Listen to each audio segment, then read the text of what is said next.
Yeah, no, I totally agree with you there. There's no need to apologize. I know what I did to Echo last game in my predictions, but I think it's time to go into the draft and let's see the conditions of both sides here. I'm expecting Burnex Flash to look real crisp. Echo, we'll see once we get into game. All right, this is going to be very interesting, ladies and gentlemen, and boys and girls and lady. Burnex Flash. Good call from the Khmer caster. Burnex Flash is the first pick, Echo second, and instantly, right now we can see the Yuzong getting banned out, as well as the Kaja for Burnex Flash, Glue, as well as 1-1 for Echo. Yep, it's one of those situations where the EXP is highly focused around, and I mean, they've kind of set it up for Joy even. You're right. And I have got to say, like, this Joy is going to be a contested pick because I feel ATF performs best on the Joy, but unfortunately, like you mentioned, the Joy is going to be banned here by Burnex Flash themselves, but Echo respond with an Arlet. So, Novaria, Valentina, these are some of the picks that have been opened up. All right, right now, I kind of feel like at this point, we've seen quite a lot coming in from the Novaria. I wonder, after Burnex Flash going up against Blacklist, where Oh My Venus using the Novaria into the roamer position, I wonder if they will do something similar. Abstract, what do you think? Is it even possible for Burnex Flash? I mean, I think it's possible, but they had a lot of... I thought that they had a lot of success with Fredrin. I thought that that's what they want to go for. I mean, like, here's the thing. It's always bad. Gideon, he finally got the Lancelot, and now Echo, they're responding with Fredrin, which we gotta highlight. Against ONIC, he did not let Kyrie win a retry battle. Exactly, and I think it's one of those situations where is Burnex Flash going to be playing a teamfight composition focused around neutral objectives, or are they going to do the ONIC where it's all about fighting, all about getting those kills, all about that big setup? So I'm looking for potential roamer options for the side of Burnex Flash, and we know what the pattern is, right? Make sure that Chima is going to get a hero that he's most comfortable with, and then we cut back over to Echo's side, Valentina, just to keep themselves flexible. Okay, can I say that Sanji is just disgusting? With the Valentina, not as a person. Yeah, not as a person. Sorry, I need to sorry. No, that can be taken out of context. Exactly. I mean, his Valentina was so good, phenomenal with the choice of IMUs.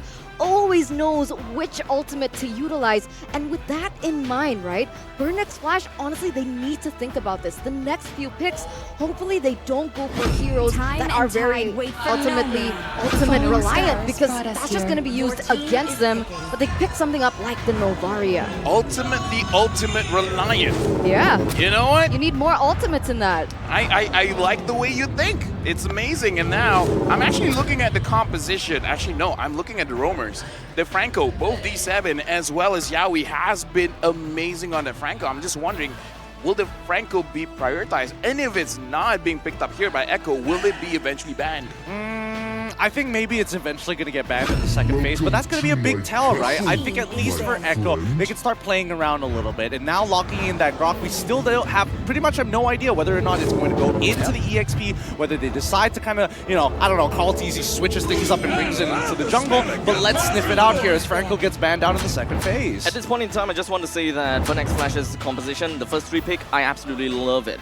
With the Novaria being picked out, he does have the lane priority over the Valentina, unlocking this Novaria in the early stages of the game. So even if they do pick this Beatrix pretty early into the game, they should be able to get quite a lot of emphasis to allow this Beatrix to move on to the next stage, even if Echo does win in a 1v1 matchup. And on top of that, right, they're going to go for the Wombo combo here that we see find a lot of success. The snipes coming in from the Beatrix with the Novaria's ultimate and her, what is it called, Astrosphere, just does so much damage, and in the late game, it's going to be very hard for Echo to go for, I would say, a setup if they don't realize the damage that they can output. You know what? It's the shooting star. It's the shooting rifle. It's the astral gun. I'm going with until I find some kind of combo name that's pretty cool. Well, we'll eventually get to it. We'll Snipe. eventually get to it. Yeah. Because I think at the end of the day, right, Echo can also recognize that this snipe is really painful. So how else are they going to manage it? It's not with the range, it's the fact that they have control over the map. And they're only going to be able to achieve that through CC. So banning out that Diggy is already one step forward, while Burnex Flash is going to be looking at specifically Benny QT, who has shown that when it starts to get really long and dragged out, he's going to be changing changing the way that he plays. Instead of rolling backwards, he's rolling forwards. He's trying to think one step ahead of their opponent, and they can still set up for a potential Minotaur. Right now we gotta look at this. Sanford's Yuzong is now banned 4 times this day. Just this day. Is this a repeat of banning Diablo? And now Harif has been picked up to go up against this Matrix. I don't know. What do you guys feel about it? I kind of want to go with Eterna. What do you feel about it? Sorry, I don't think that the Grok is a roamer. Ooh. I don't know, right? Because we saw Yaoi pick up the Grok. I think we were talking about it behind the scenes as well, right? It wasn't really as effective as we see Yaoi on the other heroes, and I think that Burnex Flash may pick this up. I think they want to force it onto Yaoi, looking at the Kufra Ben. Right now, Sanford's real name is Sanford. Thanks. I mean, honestly, Damn, I didn't know that. honestly, that fun fact is kind of useful because I think people would assume it's just an IGN. Exactly. But That's now, what I thought. But now, Abstract now, finishing the draft. I'm looking at Burnex Flash. They don't have any lockdown. They got a Lapu-Lapu. That's something. Oh! But what does this mean? Mincetar versus a potential Grok. Mincetar into the potential Grok. Remember, Grok only has anti-CC if he's using his Power of Nature and he's next to a wall. It's really important that he's near that wall to make sure that he gets the full benefit of his Power of Nature. So against Mincetar, right, you can lock down that Harith. It's really difficult for Fredrin to actually get his combo point because he needs to be able to dash and get the initial reset to stick on top of his targets. Same goes for Valentina. Everybody, let's not forget the Wild Charge. So every single one of the abilities from the side of Echo has some form of a dash. And now, Yaoi. There you go. I said it. You said it. You called it. I called it. Are you excited? Yes. All right, since you're excited, I'm going to ask you, looking at draft, what are you feeling right now? You're feeling Echo, you're feeling Burnex Flash? Honestly, the Mincetar pick for Burnex Flash, right? It puts Echo in a very tough spot. I think there's a smaller window of opportunity for Echo to go about these team fights, but audience prediction here. Yeah, it's very interesting. What? The top is going for Burnex Flash, including the Philippines? Nah, Get it, nah. like, They're trying to recover from the wounds that they just gotta be a witnessed mistake, earlier. right? I mean, I have to agree with you. I would expect that the countrymen stay with their own countrymen. And now, Maybe they're using the curse. Curse. Right? you know what? They learn from Yes. the best. We're the best. We are the We best. Speaking of the best, we're gonna see throughout this game, it is going to be a best of 5. Who will win this one? We're going into the game. Ladies and gentlemen, put your seatbelts on because we're in for a ride into the land of dawn for game number 1 between Burn X Flash and Echo Philippines. They're going to be starting things off very, very default. We're not seeing a fast force start coming in for Burn X Flash, and even for the side of Echo, they just want to play a standard game for now. Hit those level 4s, look for a neutral fight, and immediately start looking for plays. But keep in mind, D7, at this stage of the game, he's still very susceptible. He has no real means of escaping once he gets caught, so he has to play a very safe game, especially if he does have his abilities up. It brings me back to the question, right? Mincetar into the composition that ONIC have, sorry, not ONIC, Echo have brought, right? Sanji, Benny, Yaoi, how is that gonna fare for them in the long run? Well, in the long run, terribly, in a matter of fact. So it's about timings of fights, right? It's about when that King's Calling is available and how exactly is Echo able to bait that out. Because remember, if we're talking about pickoff or engagement tools, Echo has a little bit of both, right? They've got Samford, who can initiate the fight to maybe get the King's Calling. They got Yaoi to kick somebody out of position to maybe get the King's Calling, and then it's about to push and pull. D7 trying to get himself away, immediately terrified, but Echo just wanted to poke D7. Very interesting here. Okay, so a little bit of aggression happening on the board right now. But, you know, Chima, wow, he's actually getting chunked really low by Karltizi. In the, you know, turtle acquisitions, how is that going to go? Right? That's where it gets really good for Burn X Flash because it's a timing that Echo can't really play around. So you'll see how Echo kind of positions around it, right? Keep in mind that Echo's the one that doesn't want to make that first move, but when it comes to neutrals, they kind of don't have that choice. And Burn X Flash are going to have to try and hold them hostage for as long as possible. As long as they've got the King's Calling, it's going to be tough. So look, Sanford, he's walking right up to their faces, and Sanji is making sure Tri-Brush is going to be a safe angle. And D7 immediately just get kicked by the hands of the Yawi. ATM is the one that actually manages to take the turtle off for himself. But Tamar, even though he was trying to get himself in, he still managed to dash himself right out, leaving ATM all alone. But somehow, Burnex Flash didn't lose more than one person, and they got a turtle. Okay, so a little bit of an advantage here for Burnex Flash. Do you agree with that? Yes. I mean, I would like to believe that, but let's also keep in mind that Valentina can do the exact same thing that D7 wants to do, right? It's whoever finds that big engage first who won't be able to drop it. And of course, Way of the Dragon connects down to D7. This is yet another time where D7 gets constantly targeted. It's all about his ult. It's literally all about his ult. That's what this entire game is about, right? You're gambiting upon your opponent. You're trying to steal his ultimate because it really hurts both sides of the composition. It seems it's a lot about disengage from the side of Burnex Flash when it comes down to D7. I mean, ideally, they don't want to be just disengaging, right? You need to be able to get some kind of value or profit. The only issue is that there's only one of D7, and not everybody is able to, quote-unquote, find that pick. So that's when you start adding ATM into this mix. And hopefully, by the time he's unlocked from his lane, he's actually capable and strong enough to start threatening that back line. I actually find this quite interesting, right? Both of the mages opted for the discount emblem. And sometimes we see a little bit of a mix for Novaria, right? Sometimes Impure Rage, sometimes Magic Worship. But here, Mystery Shop against the Valentina. Oh! Nice catch. However, it doesn't seem like they managed to lock Sanji down for even longer and had to use the King's Calling. Pre-buffering. That's really great coming in from Sanji's side. He didn't want to use his ability, so using that flicker is just a very safe method to do so. And not to mention that the fact that he's already used the IMU, so no point going further than that.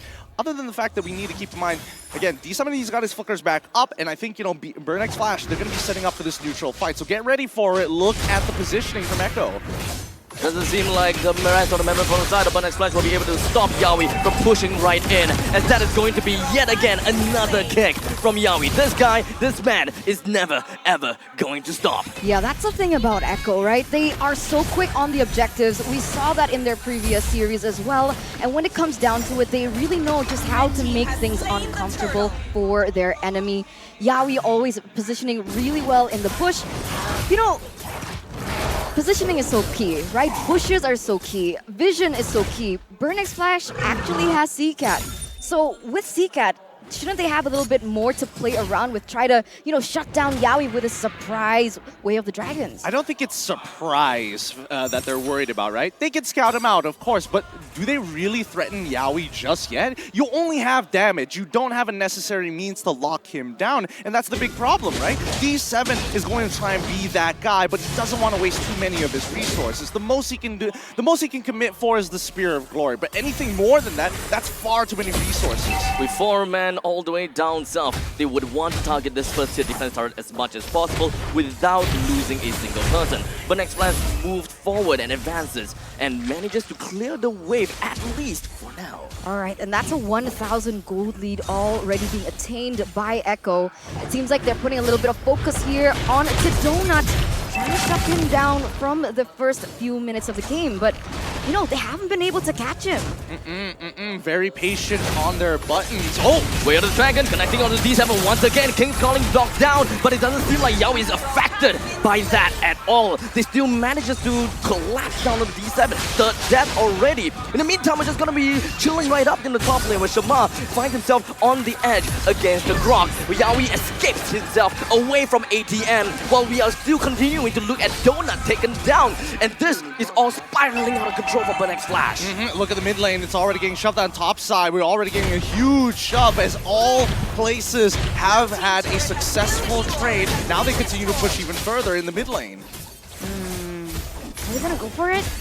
Okay, they're not. Okay. Oh, almost landed that. But yeah, coming back to what we're seeing right now, right? Like you mentioned here, the disparity of even the levels are very apparent here. Chima actually just reached that level 9. Kaltizi already at level 9. Even Benny QT is quite far ahead of Donut, with Herod being an APC hero going against Donut. Who gets that power spike first? Initially, it's going to be Benny QT for sure, right? He's got that discount, he's got the bargain, he's got 3 kills under his belt in comparison to Donut, who needs a couple of items to really maximize his emblem, right? Weapon Master, it does take some time. It's not immediate impact, but let's see. Kaltizi looking for an opportunity to really start forcing things out for Burnix Flash. But CallTZ, it doesn't seem like he's phased at all, despite facing D7, Donut, ADM, and CCAS is just right around the corner.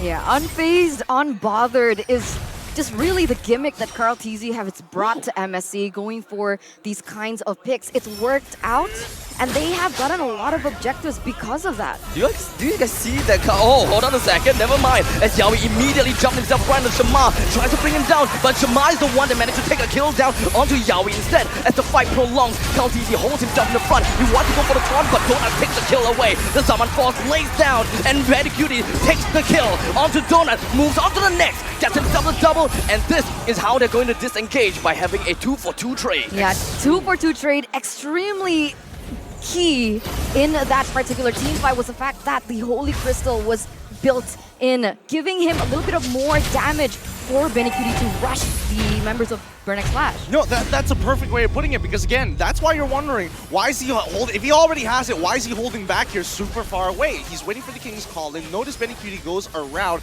CallTZ tells the rest of his team, yo, I'm gonna die, we need to find a trade somehow, and that's immediately when you see Cutie drop that Salmon Force, and look how fluid his movement is, right? Finds the Synchro Fissure, gets that full initial burst when you're right in the middle of it, on towards Donut's side, and then transfers the kill over down into the mid lane against the Minsitars. So every single time we get into these fights, it's about that push and pull consistently before and after the King's Calling. But ladies and gentlemen, we are experiencing a technical pause. Remember, we want the best for you guys at home watching. You want the best experience. We also want the best experience for the players as well. But yes, it seems like Abstract had a point here.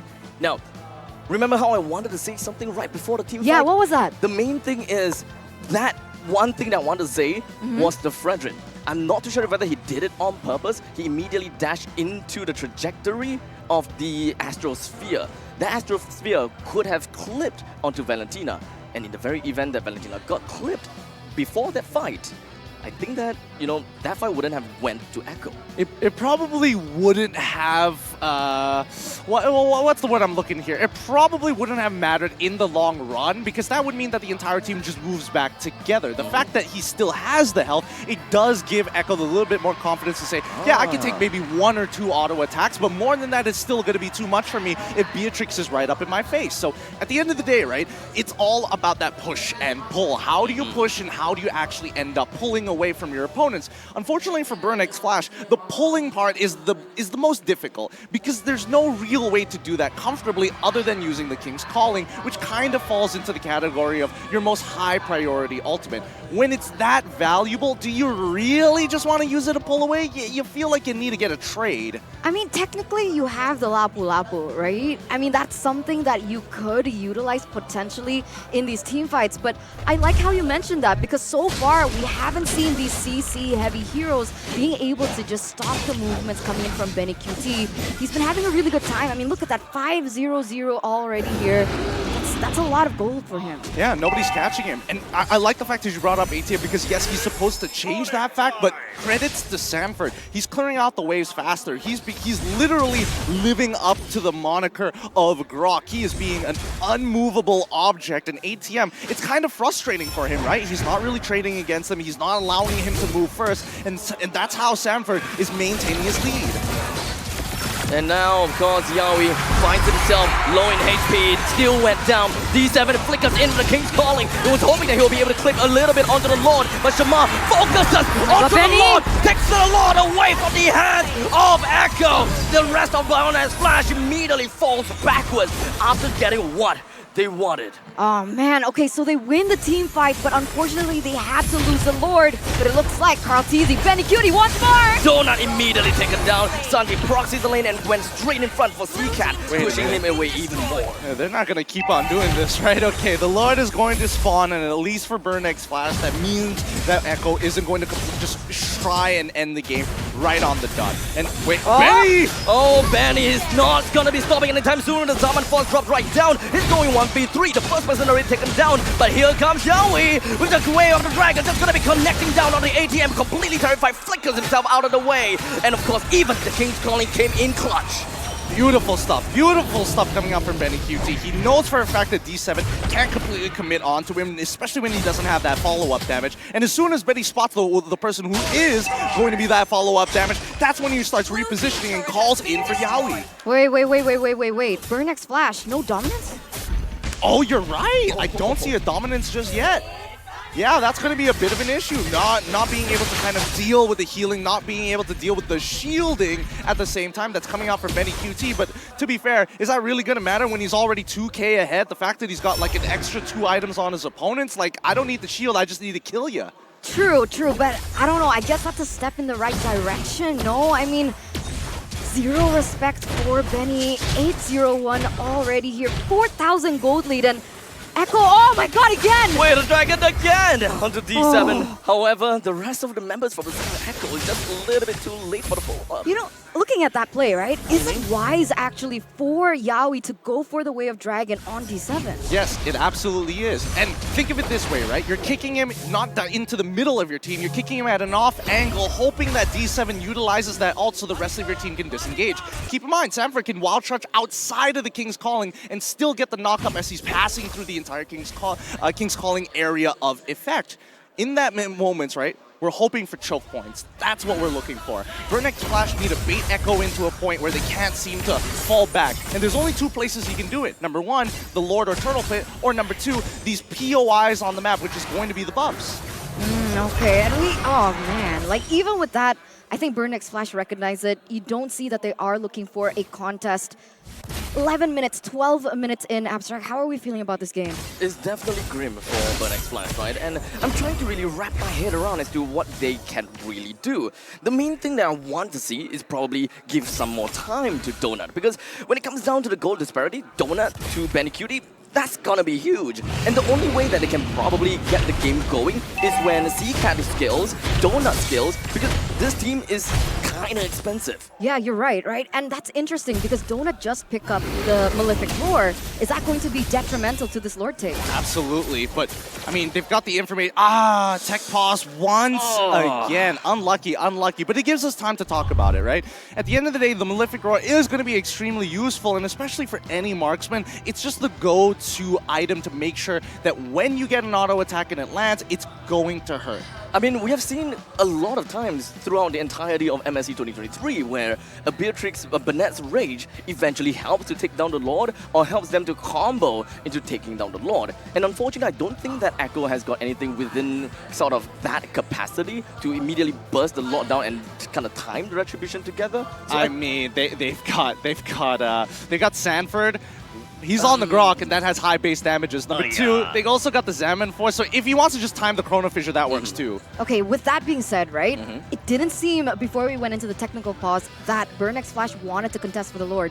They were in the bottom side. What were they doing there? They know that they can't necessarily win out these fights. They know that they're behind, and they recognize that, right? Because again, they're just going to play for high ground defense. They've got a Beatrix, so why not abuse the fact that the Beatrix has 2 ults that are really, really particularly good at clearing out waves. So in conclusion, they want to manipulate that bottom lane and then go to the Lord, or are they just going for a completely different target here? I think they're going for a completely different target.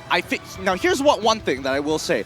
For all intents and purposes, Shima might still try to go in 1v5 maybe to steal this away. There is a possibility. I won't take that away from him. He's already done it once. I wouldn't be too surprised if he does it again. But in trade, right, I give you the second Lord of the game. I might be able to get a tier 1 down on the bottom side, and then we start playing high ground right from our base until we start coming back to playing an even playing field, which I would say would happen around 14th, 16th minute. Short pause on our discussion here. Ladies and gentlemen, for those of you watching at home, you guys can redeem this code because we love y'all, you know, we appreciate y'all. Thank you so much for tuning in for this match right now here between Burnx Flash and Echo. You guys can, you know, tap your ROG phone just a little bit there, go for the code, get it before LaFell gets his hands on it, because I promise you he's very quick with his fingers. But coming back into that discussion here, Lord fight. We mentioned that Burnx Flash are in a little bit of a tough spot because of how many resources that Echo has in their arsenal. So, Abstract, do you think that they should look for a pickoff instead? Do you think that they should go for a backdoor maybe against Echo? Honestly, right now, I don't think that they're capable of doing all of that yet. So I do like the idea of Shamar just going in and just play whatever that he can to really weave himself in and out at the same time. But at least they managed to, find some counter value by bringing down the first tier defense turret in the bottom lane. At least it gives them some more gold to work with. Well, let's see how much gold is going to be necessary, right? I mean, we're coming to a point where Echo is going to hit 42k faster than Burnix Flash. But once Burnix Flash hits 42k of their own, the game starts to even out amongst the marksmans, right? Both gold lane players, and especially if we're talking about Benny QT, he's in a comfortable spot. I think he's already got full build. He's 8 kills into this game, power farming, level 15 at the same time. But if we come back over to Donut, he's 2 levels away from max level, and I'm sure he's 3 items off from actually being at his full build. With that in mind, we need to make sure that we understand the fact that Shima needs to be the one that baits out the big spells from the side of Echo. I'm hoping that he's gone for full tank and switched out some of his items. As the Lord now raises his trident, crashes down onto the middle lane first tier defense turret, the top lane is pushing in as well, while Kyle TZ is hoping that he will be able to bring down the second tier defense turret in the bottom lane as well. And that will effectively wipe out all the outer turrets, allowing Echo to have quite a bit of a push lane down the middle line, which Echo would probably make full use of. Oh, Yowie! With the flicker in and the kick right down onto ATM. He's gonna be the first person to be taken down while D7 continues to move on forward with the King's Calling. That is going to be 1 death from the side of Burnix Flash while Yowie sacrifices himself for the greater good. Very aggressive play by Yowie earlier. It does get a trade onto ATM, and this brings me to the point that I really wanted to bring up earlier. Burnix Flash has such an amazing amount of high ground, so when it comes down to the defense, it's going to be a little bit more tricky for Echo, who direly needs to end this as soon as possible. I mean, I don't know whether they want to end it as soon as possible. They already played a 39-minute game. Maybe they want to make it into a 40-minute game. Look, they've scrimmed more. Probably they've had longer scrims than professional games. I'm going to be really honest here. But 5 to 12 so far, obviously it's not looking good. But as I mentioned, 14 to 16 minutes is when you're going to see Burnix Flash actually start evening out that score. If we're looking at Novaria, she's got more than enough items. And I like the fact that she did... Oh, hold on. Oh, and of course, the Diamond Force drops down. D7 even had the King's Calling. There's so many knockdown going on, but it doesn't seem like it will bother Echo at all as they marches right on in. They find D7. He still have immortality, but what can the immortality really do for them? They focus us down onto every single one of these creeps, but where are all the creeps in the top lane? It is still left with a sliver of health on the turret. Well, I mean, you mentioned that Lancelot needed to bait resources. He did, but he died in the process, so this is looking very grim. Yowie kicks ATM back to his fellow teammates, but perhaps this is what we want to see. The Astro Echo connects down onto Echo, but that immediately pushes Echo away because they just don't want to deal with this. Here's the thing, right? Yes, Tremont needs to bait out resources, but they can't be working in pairs. 2v5 is still not good odds for him at the end of the day, and they have to recognize that not everybody's at max build. 7.6k deficit for them as of right now, and if this game drags on for another 2 minutes, the gold lead isn't really going to matter at the end of the day, which is when Burnix Flash probably want to burn out these resources or buy this Lord Pit. That's what I was waiting for, not buy the purple side, and I think even for Chima, he probably just wanted to have his purple buff more than anything else. I mean, you know, being an assassin against someone like Echo, it's not an easy feat to do because you know that you are going to be bullied for that purple buff, especially when you don't have the map control, and that's exactly what we're seeing here. It's just, oh, wait, what? Yowie connects down onto Donut. What were you doing there, Donut? Oh no, not Donut. This is right before the Lord. Do they even need the Lord? Okay, they're going for the Lord. They're going for the safe pick. But that's not looking good. 30 seconds left. The Lord is going to spawn.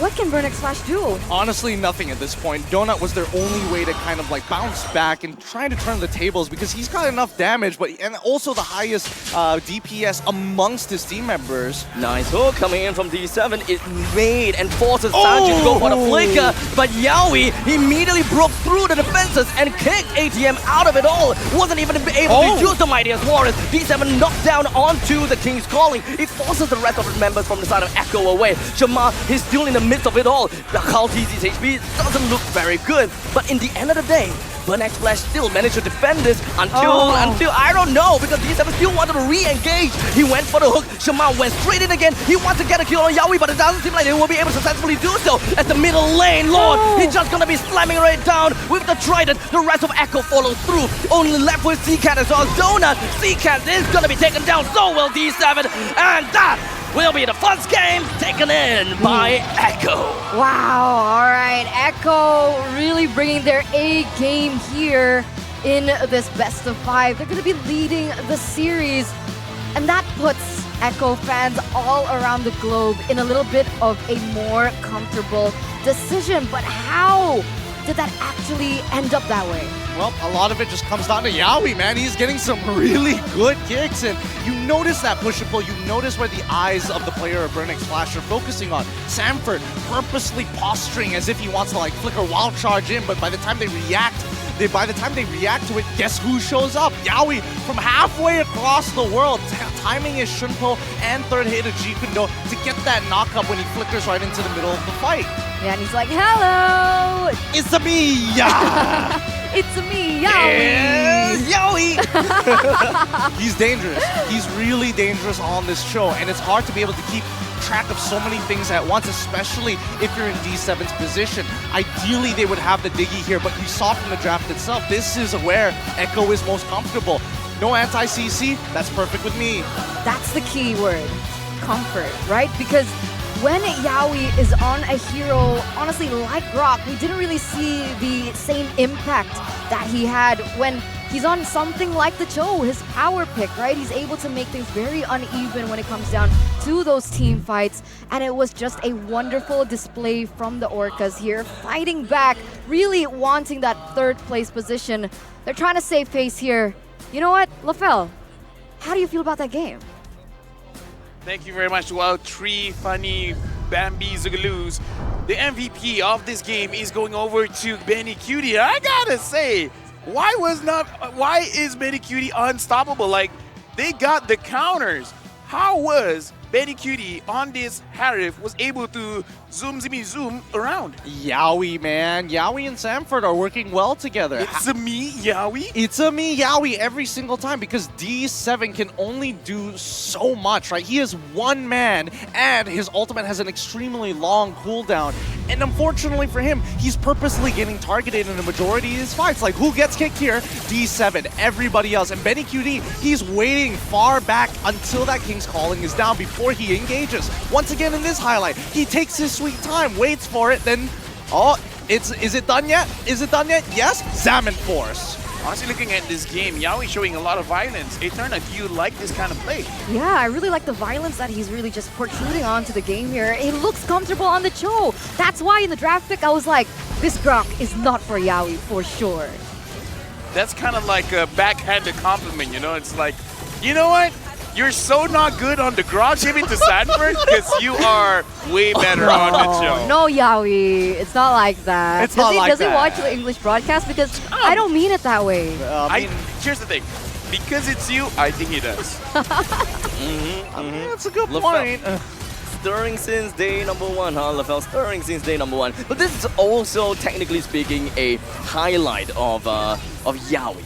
Whenever a team fight starts, I mean, we know for sure he found someone to pick off, and that is one of the best ways for the rest of the team to just crumble down. And like you guys said, the Zaman Force timing was impeccable. He made sure that he don't overextend, and he made sure that the team has successfully peeled for him before he drops it down. Okay, we're looking at itemization here. Eterna, good catch that the early game, they did not pick up a Dominance Ice. Gideon, does that really affect the game? Yeah, I think it does, because again, it just allowed, I mean, yes, you are depending on an ultimate to try and stop Benny QT, but at the end of the day, think about the people who actually benefit from healing a lot. And in these cases, this could also apply to the Fredrin, right? Not necessarily just the shields that we are seeing from people like Harith every single time he gets his spells off of cooldown and gets empowered auto attacks. The fact that Benny QT got this far ahead in this game is just a testament testament to how Echo is able to get resources out from the side of Burnix Flash while minimizing the damage with the help of Sanji. Good point. Let's not forget, Sanji can also have some form of spell vamp for herself. As long as, in the early stages of the game,